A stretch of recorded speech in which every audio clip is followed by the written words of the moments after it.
The Odyssey by Homer. Book 7, Reception of Ulysses at the Palace of King Alcinous. Thus then did Ulysses wait and pray. But the girl drove on to the town. When she reached her father's house, she drew up at the gateway, and her brothers, comely as the gods, gathered round her, took the mules out of the wagon, and carried the clothes into the house, while she went to her own room, where an old servant, Eurymedusa of Epira, lit the fire for her. This old woman had been brought by sea from Epira and had been chosen as a prize for Alcinous because he was king over the Phaeacians, and the people obeyed him as though he were a god. She had been nurse to Nausicaa, and had now lit the fire for her and brought her supper for her into her own room. Presently, Ulysses got up to go towards the town, and Minerva shed a thick mist all round him to hide him, in case any of the proud Phaeacians who met him should be rude to him or ask him who he was.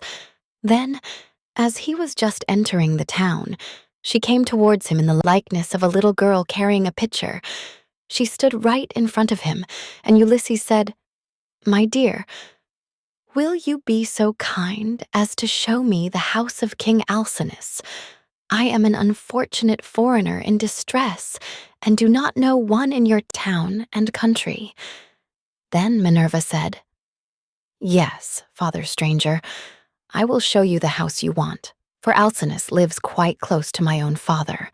I will go before you and show the way, but say not a word as you go, and do not look at any man, nor ask him questions, for the people here cannot abide strangers, and do not like men who come from some other place. They are a sea-faring folk, and sail the seas by the grace of Neptune in ships that glide along like thought, or as a bird in the air." On this she led the way, and Ulysses followed in her steps.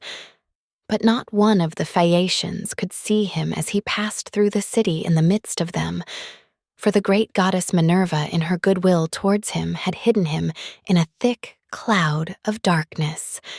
He admired their harbors, ships, places of assembly, and the lofty walls of the city, which, with the palisade on top of them, were very striking. And when they reached the king's house, Minerva said, "This is the house, father stranger, which you would have me show you. You will find a number of great people sitting at table, but do not be afraid. Go straight in, for the bolder a man is, the more likely he is to carry his point, even though he is a stranger. First, find the queen. Her name is Arete, and she comes of the same family as her husband Alcinous. They both descend originally from Neptune, who was father to Nausicaa by Paraboia, a woman of great beauty. Paraboia was the youngest daughter of Eurymedon, who at one time reigned over the giants, but he ruined his ill-fated people and lost his own life to boot. Neptune, however, lay with his daughter, and she had a son by him, the great Nausicaa, who reigned over the Phaeacians. Nausicaa had two sons, Rhexenor and Alcinous. Apollo killed the first of them while he was still a bridegroom and without male issue. But he left a daughter Arete, whom Alcinous married, and honors as no other woman is honored of all those that keep house along with their husbands. Thus, she both was, and still is, respected beyond measure by her children, by Alcinous himself, and by the whole people, who look upon her as a goddess and greet her whenever she goes about the city, for she is a thoroughly good woman both in head and heart, and when any women are friends of hers, she will help their husbands also to settle their disputes. If you can gain her goodwill, you may have every hope of seeing your friends again and getting safely back to your home and country." Then Minerva left Scheria and went away over the sea. She went to Marathon 59 and to the spacious streets of Athens, where she entered the abode of Erechtheus. But Ulysses went on to the house of Alcinous, and he pondered much as he paused a while before reaching the threshold of bronze, for the splendor of the palace was like that of the sun or moon. The walls on either side were of bronze from end to end, and the cornice was of blue enamel. The doors were gold and hung on pillars of silver that rose from a floor of bronze, while the lintel was silver, and the hook of the door was of gold. On either side there stood gold and silver mastiffs, which Vulcan, with his consummate skill, had fashioned expressly to keep watch over the palace of King Alcinous. So they were immortal and could never grow old. Seats were ranged all along the wall, here and there from one end to the other, with coverings of fine woven work which the women of the house had made. Here the chief persons of the Phaeacians used to sit and eat and drink, for there was abundance at all seasons, and there were golden figures of young men with lighted torches in their hands, raised on pedestals to give light by night to those who were at table. There are 50 maid-servants in the house, some of whom are always grinding rich yellow grain at the mill, while others work at the loom, or sit and spin, and their shuttles go backwards and forwards like the fluttering of aspen leaves, while the linen is so closely woven that it will turn oil. As the Phaeacians are the best sailors in the world, so their women excel all others in weaving, for Minerva has taught them all manner of useful arts. And they are very intelligent. Outside the gate of the outer court, there is a large garden of about 4 acres with a wall all round it. It is full of beautiful trees, pears, pomegranates, and the most delicious apples. There are luscious figs also, and olives in full growth. The fruits never rot nor fail all the year round, neither winter nor summer, for the air is so soft that a new crop ripens before the old has dropped. Pear grows on pear, apple on apple, and fig on fig. And so also with the grapes, for there is an excellent vineyard. On the level ground of a part of this, the grapes are being made into raisins. In another part, they are being gathered. Some are being trodden in the wine tubs. Others, further on, have shed their blossom and are beginning to show fruit. Others again are just changing color. In the furthest part of the ground, there are beautifully arranged beds of flowers that are in bloom all the year round.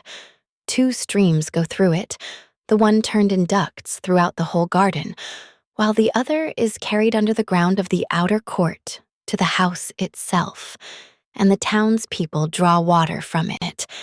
Such, then, were the splendors with which the gods had endowed the house of King Alcinous. So here Ulysses stood for a while and looked about him. But when he had looked long enough, he crossed the threshold and went within the precincts of the house. There he found all the chief people among the Phaeacians making their drink offerings to Mercury, which they always did the last thing before going away for the night. He went straight through the court, still hidden by the cloak of darkness in which Minerva had enveloped him, till he reached Arete and King Alcinous. Then he laid his hands upon the knees of the queen, and at that moment the miraculous darkness fell away from him, and he became visible. Everyone was speechless with surprise at seeing now. Masi and man there, but Ulysses began at once with his petition. "Queen Arete," he exclaimed, "daughter of great Rhexenor, in my distress I humbly pray you, as also your husband and these your guests, whom may heaven prosper with long life and happiness, and may they leave their possessions to their children and all the honors conferred upon them by the state, to help me home to my own country as soon as possible, for I have been long in trouble and away from my friends." Then he sat down on the hearth among the ashes, and they all held their peace, till presently the old hero Echeneus, who was an excellent speaker and an elder among the Phaeacians, plainly and in all honesty addressed them thus. "Alcinous," said he, "it is not creditable to you that a stranger should be seen sitting among the ashes of your hearth. Everyone is waiting to hear what you are about to say. Tell him, then, to rise and take a seat on a stool inlaid with silver, and bid your servants mix some wine and water, that we may make a drink offering to Jove, the Lord of Thunder, who takes all well-disposed suppliants under his protection, and let the housekeeper give him some supper, of whatever there may be in the house." When Alcinous heard this, he took Ulysses by the hand, raised him from the hearth, and bade him take the seat of Laodamas, who had been sitting beside him, and was his favorite son. A maidservant then brought him water in a beautiful golden ewer and poured it into a silver basin for him to wash his hands, and she drew a clean table beside him. An upper servant brought him bread and offered him many good things of what there was in the house, and Ulysses ate and drank. Then Alcinous said to one of the servants, "Pontonous, mix a cup of wine and hand it round, that we may make drink offerings to Jove, the Lord of Thunder, who is the protector of all well-disposed suppliants." Pontonous then mixed wine and water and handed it round, after giving every man his drink offering. When they had made their offerings and had drunk each as much as he was minded, Alcinous said, "Aldermen and town councilors of the Phaeacians, hear my words. You have had your supper, so now go home to bed. Tomorrow morning I shall invite a still larger number of aldermen, and will give a sacrificial banquet in honor of our guest. We can then discuss the question of his escort and consider how we may at once send him back rejoicing to his own country without trouble or inconvenience to himself, no matter how distant it may be. We must see that he comes to no harm while on his homeward journey, but when he is once at home, he will have to take the luck he was born with, for better or worse, like other people. It is possible, however, that the stranger is one of the immortals who has come down from heaven to visit us. But in this case, the gods are departing from their usual practice, for hitherto they have made themselves perfectly clear to us when we have been offering them hecatombs. They come and sit at our feasts just like one of ourselves, and if any solitary wayfarer happens to stumble upon someone or other of them, they affect no concealment, for we are as near of kin to the gods as the Cyclopes and the savage giants are." Then Ulysses said, "Pray, Alcinous, do not take any such notion into your head. I have nothing of the immortal about me, neither in body nor mind, and most resemble those among you who are the most afflicted. Indeed, were I to tell you all that heaven has seen fit to lay upon me, you would say that I was still worse off than they are. Nevertheless, let me sup in spite of sorrow, for an empty stomach is a very importunate thing, and thrusts itself on a man's notice no matter how dire is his distress. I am in great trouble, yet it insists that I shall eat and drink, bids me lay aside all memory of my sorrows and dwell only on the due replenishing of itself. As for yourselves, do as you propose, and at break of day set about helping me to get home. I shall be content to die if I may first once more behold my property, my bondsmen, and all the greatness of my house." Thus did he speak. Everyone approved his saying, and agreed that he should have his escort inasmuch as he had spoken reasonably. Then, when they had made their drink offerings, and had drunk each as much as he was minded, they went home to bed, every man in his own abode, leaving Ulysses in the cloister, with Arete and Alcinous, while the servants were taking the things away after supper.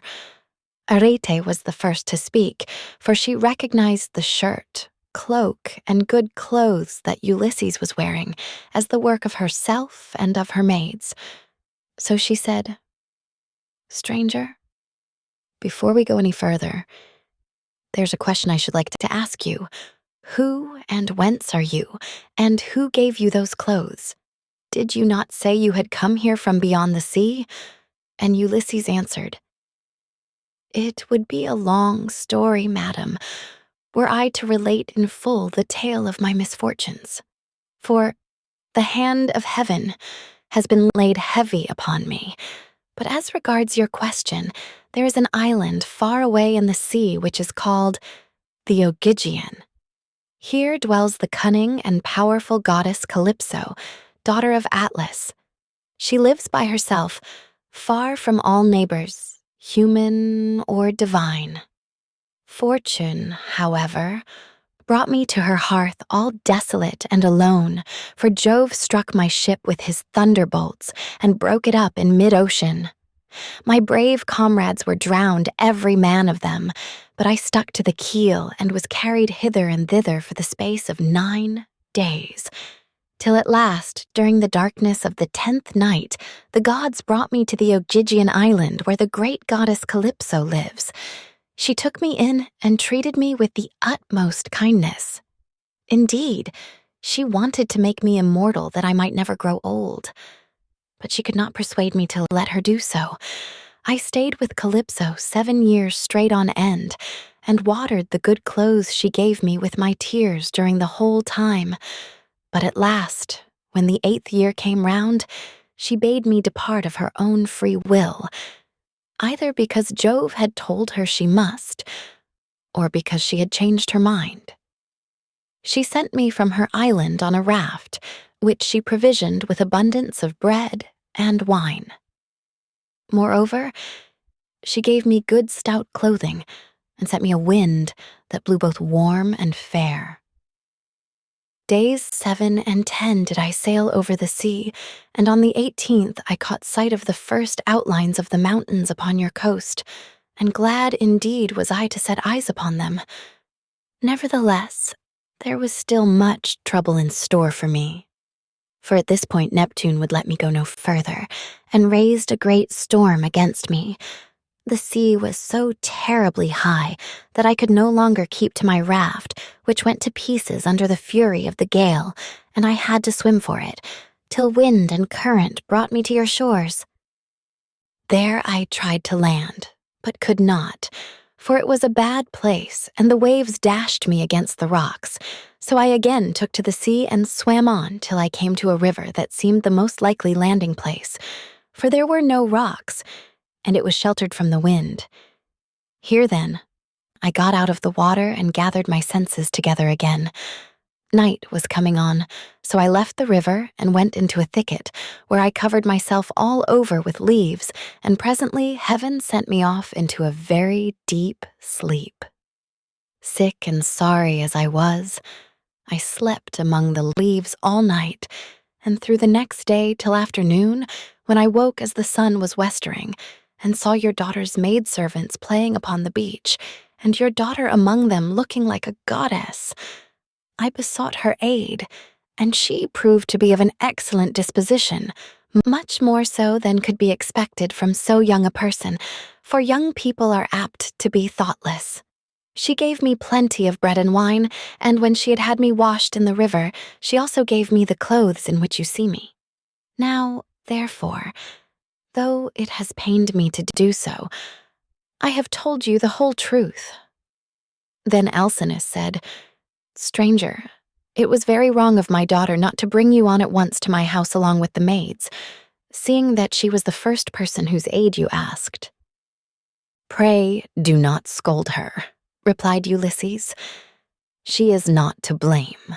She did tell me to follow along with the maids, but I was ashamed and afraid, for I thought you might perhaps be displeased if you saw me. Every human being is sometimes a little suspicious and irritable." "Stranger," replied Alcinous, "I am not the kind of man to get angry about nothing. It is always better to be reasonable. But by Father Jove, Minerva, and Apollo, now that I see what kind of person you are, and how much you think as I do, I wish you would stay here, marry my daughter, and become my son-in-law. If you will stay, I will give you a house and an estate, but no one, heaven forbid, shall keep you here against your own wish, and that you may be sure of this, I will attend tomorrow to the matter of your escort. You can sleep 64 during the whole voyage if you like, and the men shall sail you over smooth waters either to your own home or wherever you please, even though it be a long way further off than Euboea, which those of my people who saw it when they took yellow-haired Rhadamanthus to see Tityus, the son of Gaia, tell me is the furthest of any place. And yet they did the whole voyage in a single day without distressing themselves, and came back again afterwards. You will thus see how much my ships excel all others, and what magnificent oarsmen my sailors are." Then was Ulysses glad, and prayed aloud, saying, "Father Jove, grant that Alcinous may do all as he has said, for so he will win an imperishable name among mankind, and at the same time I shall return to my country." Thus did they converse. Then Arete told her maids to set a bed in the room that was in the gatehouse, and make it with good red rugs, and to spread coverlets on the top of them with woolen cloaks for Ulysses to wear. The maids thereon went out with torches in their hands, and when they had made the bed, they came up to Ulysses and said, "Rise, sir stranger, and come with us, for your bed is ready." And glad indeed was he to go to his rest. So Ulysses slept in a bed placed in a room over the echoing gateway. But Alcinous lay in the inner part of the house, with the queen his wife by his side.